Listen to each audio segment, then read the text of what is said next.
Rick Curtis, and I'm a team member of the Legendary Escapes Pool Construction. A little bit about myself is over the last 28 years I've been in and out of pools, working part-time, and more recently my situation changed, and Al and Sandy were kind enough to give me an opportunity to work with them on a full-time basis, which has been fun. One of the neat parts about a small business is you get exposure to a lot of things, because you got to wear a lot of different hats when you need to. And the neat part about that is that whatever you need to do, put on that hat and you do it. It's just part of the business, because you know what? If you don't do it, somebody's got to do it. And if you don't do it, then it doesn't get done. But anyways, at present, I am what I call a human cement mixer.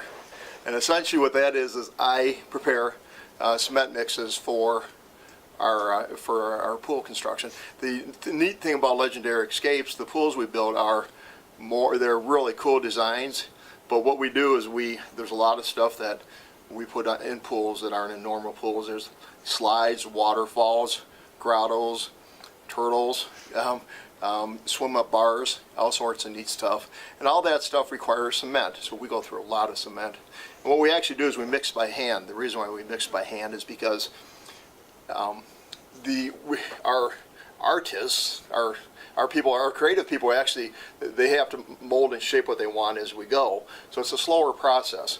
So you have to have the ability to create whatever type of cement mix you need at the moment. And when it comes down to actually creativity, to come up with creative stuff, my job is to create the best product I can for the people that I serve, which are my creative people. If I give them the right mix, they don't have to worry about whether it's too wet, too dry, too wet, too dry, too slimy, too light, whatever, too heavy. So they can just focus on the stuff they do, carving and sculpting. And when they can focus on that, then the creative juices flow. And when the creative juices flow, it's really exciting, because that's when the homeowners come out and the kids come out and it's like, wow, this is in my backyard? This is really neat. And when that happens, that's exciting. But then the homeowner has something in their backyard that nobody else has. And the neat part about the Legendary Escape system is we only put one pool in one group of friends. In other words, if you have something like that in your backyard, nobody else is going to have it in their backyard. So it's kind of a exclusive thing that the homeowner gets to experience. So it's real neat. So what we do is, once again, I mix cement so our creative team can create what I like to call backyard Picassos, because they're one of a kind creative pieces.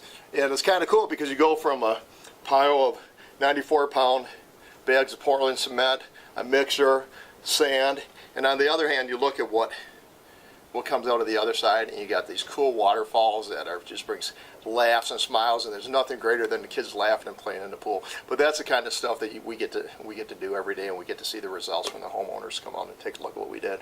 It gives your opportunity it gives you a lot, your mind, you get a lot of green light every time. But the neat part about it is when you know the right mix comes out, it's like you know it's right, and this is going to be a good one, and that's a rewarding feeling. And what we do is, for structure, if we're building the waterfall, they're creating the actual structure, it's typically, I'll throw in 12 scoops of sand, 94 pounds of concrete, and another 6 scoops of sand.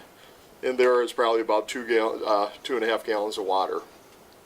That's for a rough coat.